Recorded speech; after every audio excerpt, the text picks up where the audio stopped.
अब होरेस भी जोर शोर से लग गए थे। सेवाड़ राष्ट्रपति पद के उम्मीदवार न हो पाए। विकल्प के रूप में लिंकन थे। होरेस और लिंकन की मित्र मंडली के लोग अधिवेशन के एक दिन पहले और अधिवेशन की रात पूरी ताकत लगाकर प्रतिनिधियों को समझा रहे कि सेवाड़ विश्वासघाती है।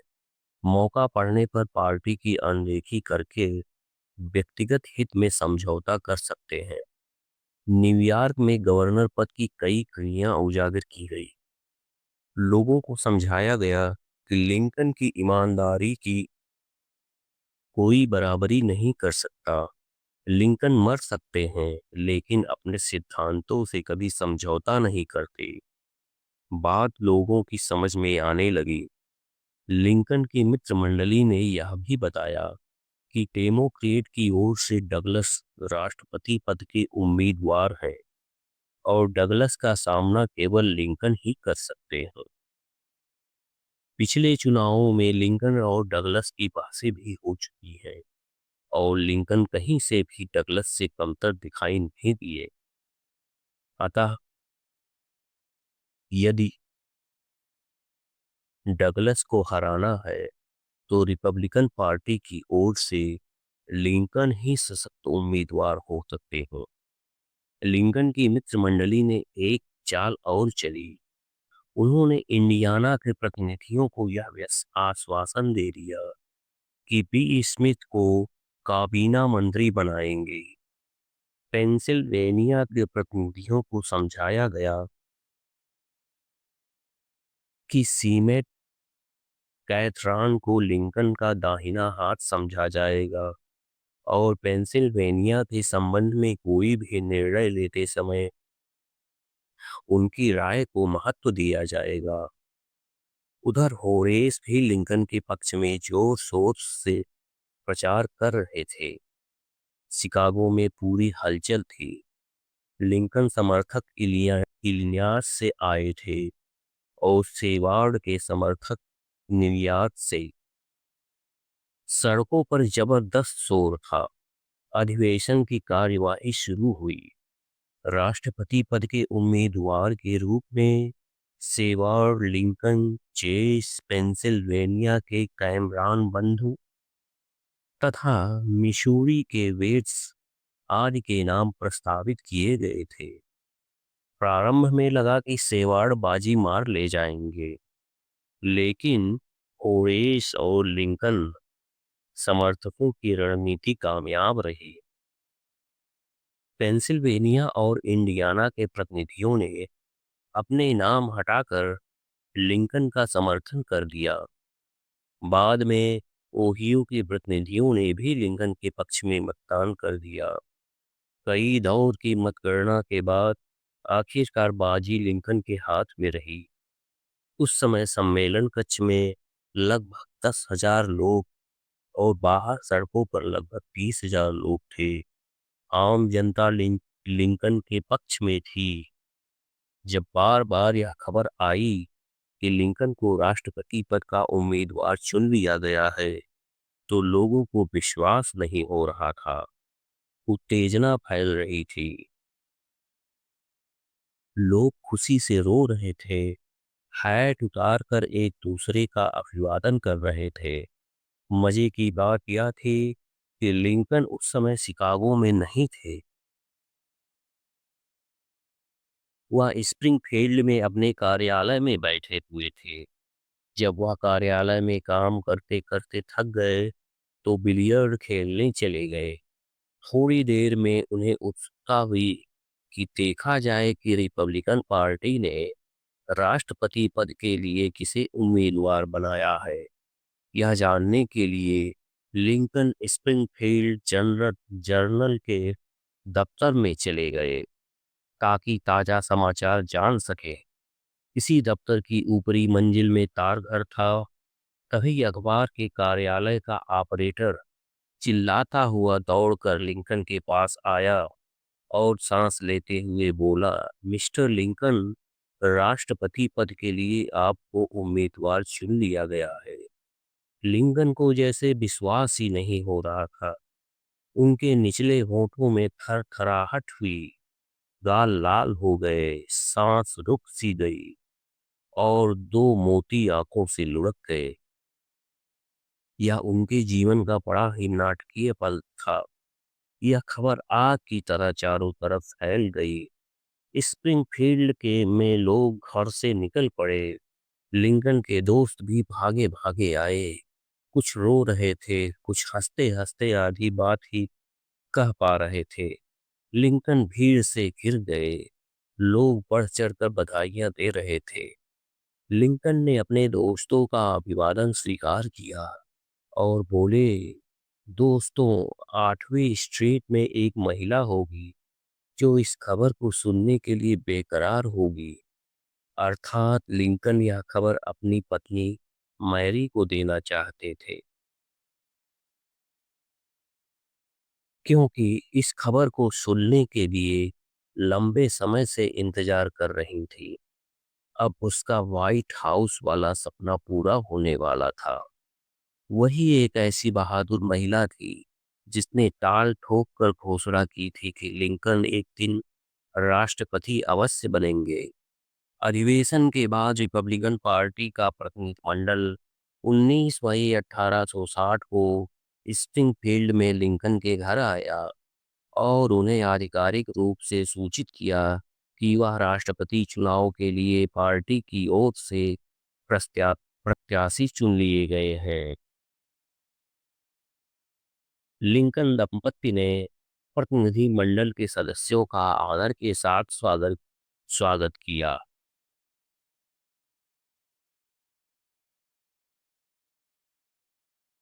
और खातिरदारी भी की। यद्यपि खातिरदारी को लेकर लिंकन और मैरी में कुछ खटपट हुई, क्योंकि मैरी इस अवसर पर शराब परोसना चाहती थी, जबकि लिंकन का कहना था कि आदर व्यक्त करने के लिए शराब को परोसना आवश्यक नहीं है। जब आओ भगत का समय खत्म हुआ, तब प्रतिनिधिमंडल ने लिंकन की औपचारिक सहमति चाही, लेकिन लिंकन फिर ढीले साबित हुए।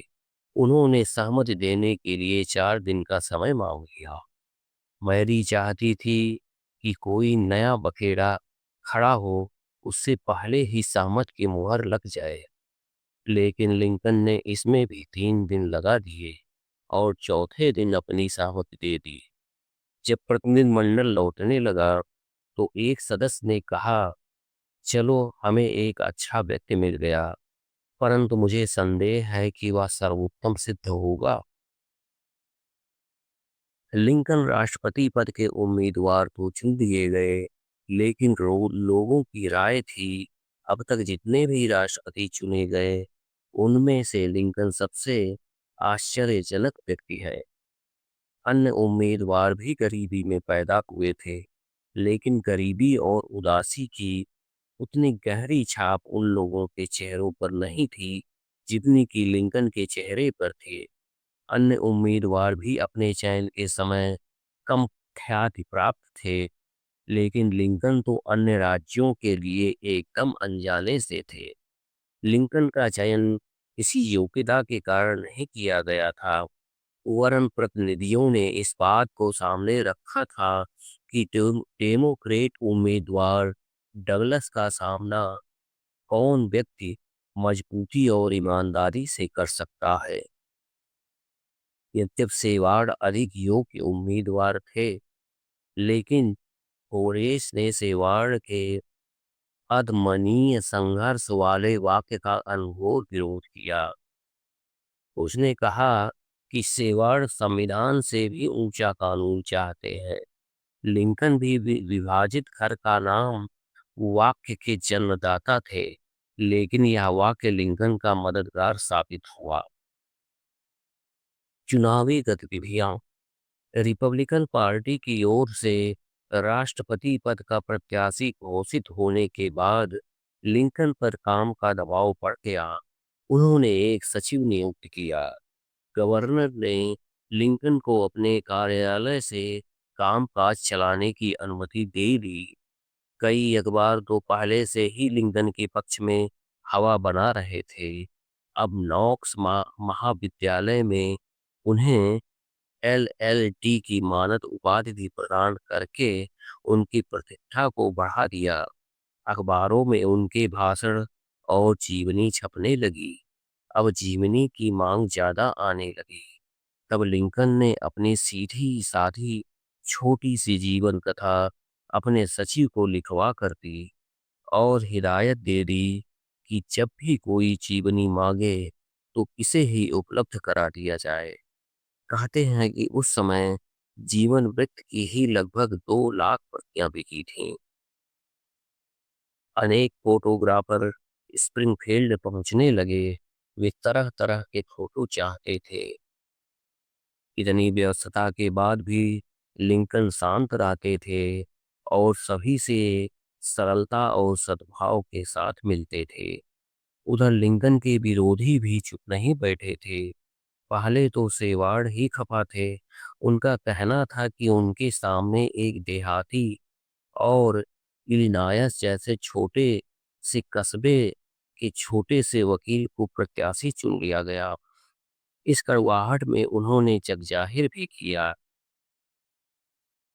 लेकिन पार्टी के समर्पित कार्यकर्ता होने के कारण वे बाद में सारी कड़वाहट भुलाकर राष्ट्रपति के चुनाव में जोर शोर से लग गए और लिंकन की जीत के लिए काम करने लगे। इस समय चुनाव मैदान में 4 प्रत्याशी थे। डेमोक्रेटिक दल के उत्तरी राज्यों की ओर से स्टीफन डगलस, दक्षिणी राज्यों की ओर से सी ब्रेकिनरिज, whig दलों की ओर से टेनेसी के जॉन बेल तथा रिपब्लिकन की ओर से लिंकन।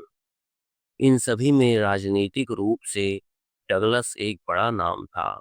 चूंकि डेमोक्रेटिक दल विभाजित हो चुका था, अतः लिंकन सभी पर भारी पड़ने लगे।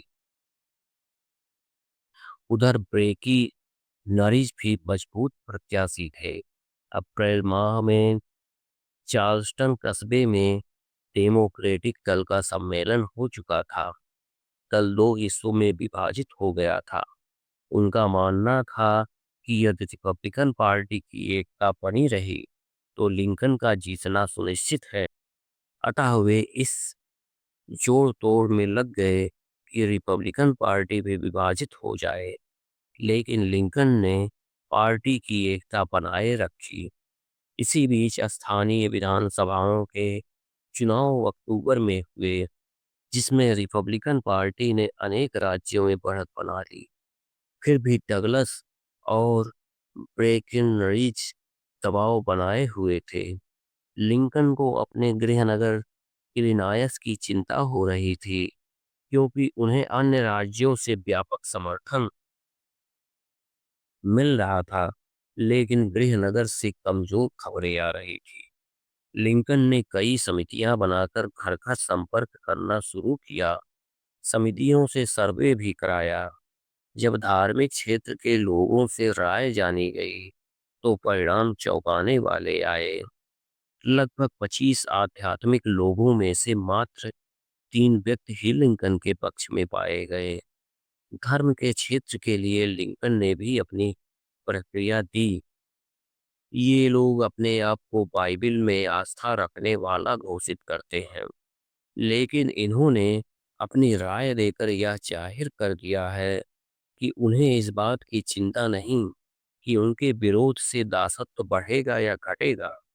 मैं जानता हूँ कि ईश्वर को मानवता और दासत्व की चिंता है, और यदि ईश्वर और यदि वे ईश्वर की चिंता के संबंध में अनभिज्ञ हैं, तो इनका सीधा सा मतलब है कि उन्होंने अच्छी तरह से बाइबिल को नहीं पढ़ा है।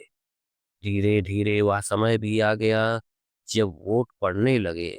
लिंकन ने अपना वोट स्प्रिंगफील्ड में ही डाला।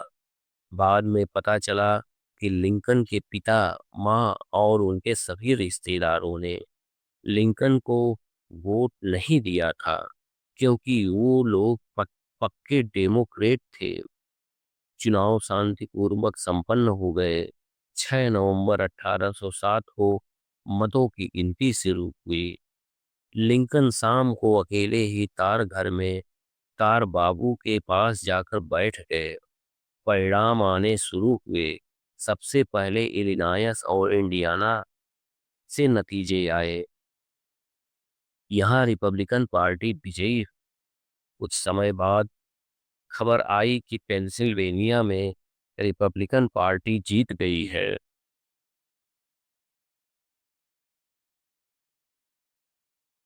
जीत की सूचना से रिपब्लिकन लोगों में उत्साह बढ़ गया था। लग रहा था कि सड़क पर केवल रिपब्लिकन ही फंस गए हैं। डेमोक्रेट लोग अपने घरों में चले गए थे। मतगणना पूरी होने से पहले ही लिंकन अपनी जीत के प्रति आश्वस्त हो गए थे। ये अवतार घर से वापस आ रहे थे, तभी उन्होंने अपने दिमाग में काबीना का खाका भी खींच लिया।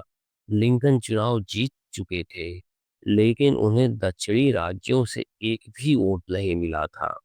यह अनिष्ट का संकेत था। केवल उत्तरी राज्यों के मतों के बल पर लिंकन चुनाव जीते थे। यह पहली बार था जब उत्तरी राज्यों ने मतों के बल पर दक्षिणी राज्यों को परास्त कर दिया था। दक्षिणी राज्यों में लिंकन की विजय से उत्तेजना और घृणा का माहौल था। दक्षिण के अनेक स्थानों पर असंतुलित भाषा एवं गालियों की बौछार से लिंकन की जीत का स्वागत किया जा रहा था।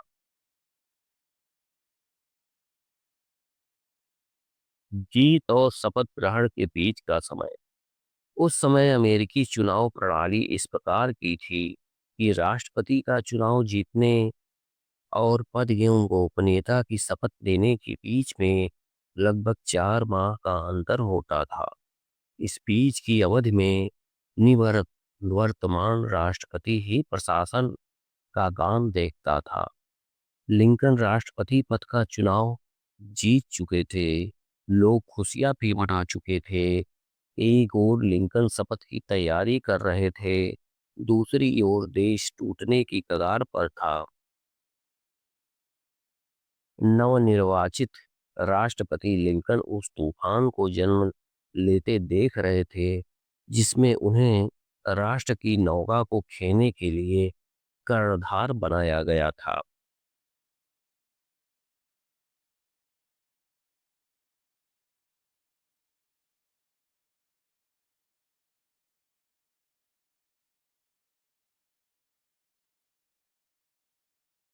दक्षिण के राज्यों को भय था कि राष्ट्रपति के रूप में लिंकन शपथ लेते ही दास प्रथा पर करारी चोट करेंगे और दासों के स्वतंत्र होते ही दक्षिणी राज्यों की अर्थव्यवस्था चरमरा जाएगी।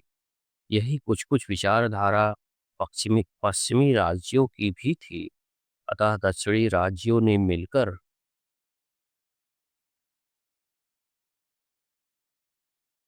नया संघ बनाने और वर्तमान संघ से अलग होने का निर्णय ले लिया। 3 दिसंबर को निवर्तमान राष्ट्रपति बुचनान की विदाई रखी गई। उन्होंने अपने विदाई संबोधन में अलगाववादियों की निंदा की। इसके बाद 20 दिसंबर को दक्षिणी राज्य कैरोलिना की विधानसभा ने प्रस्ताव पारित कर दिया कि अब कैरोलिना अमेरिकी संघ का हिस्सा नहीं रहा। जनवरी के अंत तक फ्लोरिडा, मिसिसिपी, अलाबामा, जॉर्जिया और लुसियाना ने भी संघ से अलग होने का निर्णय कर लिया था। इससे एक कदम आगे बढ़कर इन राज्यों ने फरवरी में एक सम्मेलन करके एक अलग देश की घोषणा कर दी, जिसका नाम सम्मिलित राज्य अमेरिका रखा गया।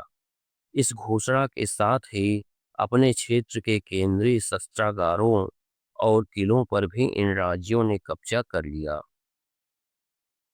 वाशिंगटन और उत्तरी राज्य संयुक्त राष्ट्र अमेरिका का हिस्सा बने रहे। केवल वर्जीनिया राज्य निरपेक्ष रहा।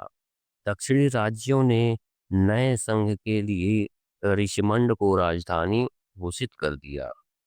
इस समस्या से निपटने के लिए वाशिंगटन में एक समिति बनाई गई, जिनमें सभी जगहों से अलग-अलग प्रतिनिधि रखकर सदस्यों की संख्या 33 रखी गई।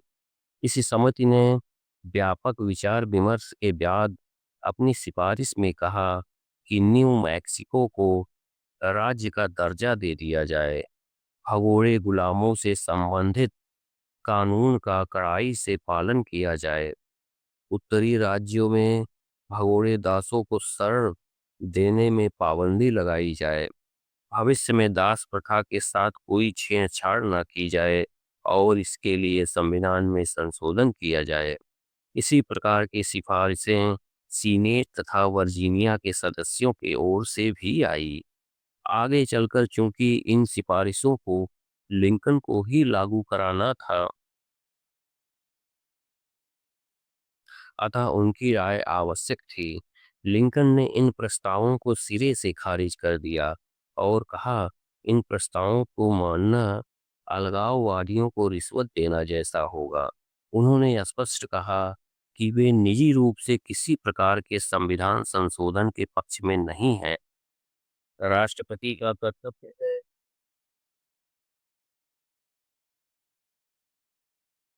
राष्ट्रपति का कर्तव्य है कि वह कानून का पालन कराना सुनिश्चित करे तथा सरकार को बनाए रखने के लिए हर संभव कदम उठाए। राष्ट्रपति देश के बंटवारे पर अमल नहीं कर सकता और दूसरे राज्यों की अनुमति के बिना कोई राज्य संघ से अलग भी नहीं हो सकता। इस प्रकार लिंकन का मत बिल्कुल स्पष्ट था।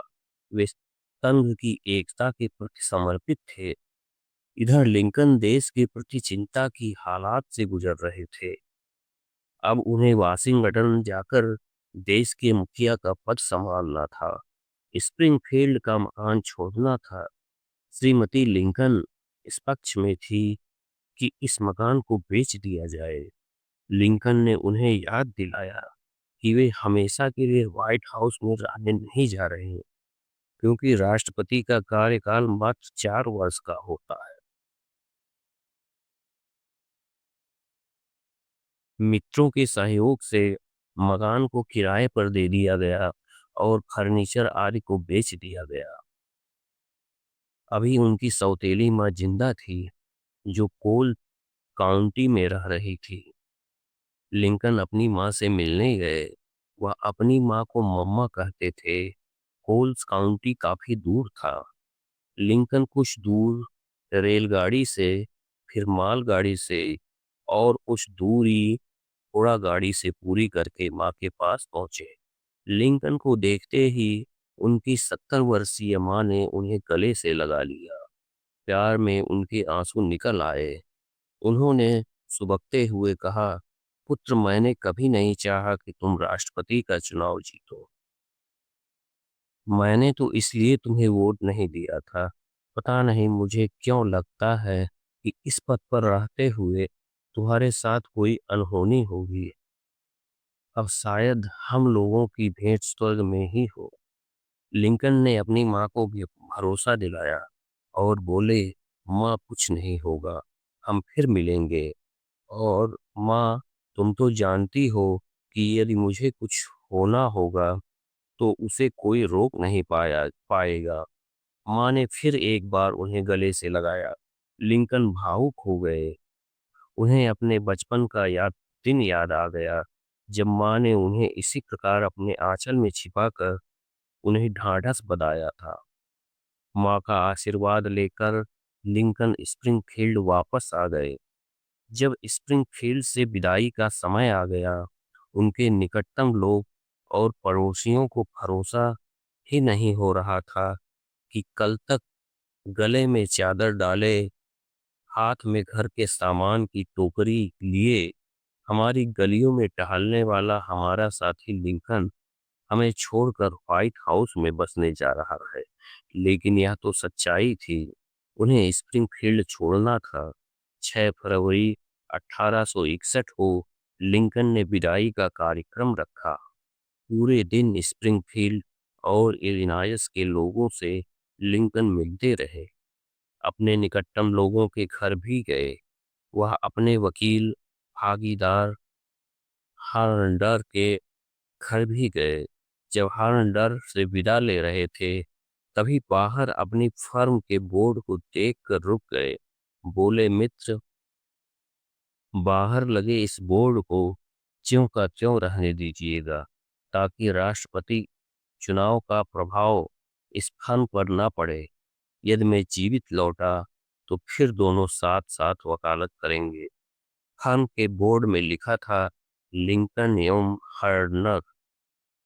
वाशिंगटन पहुंचने के लिए लिंकन ने जानबूझकर लंबा रास्ता चुना।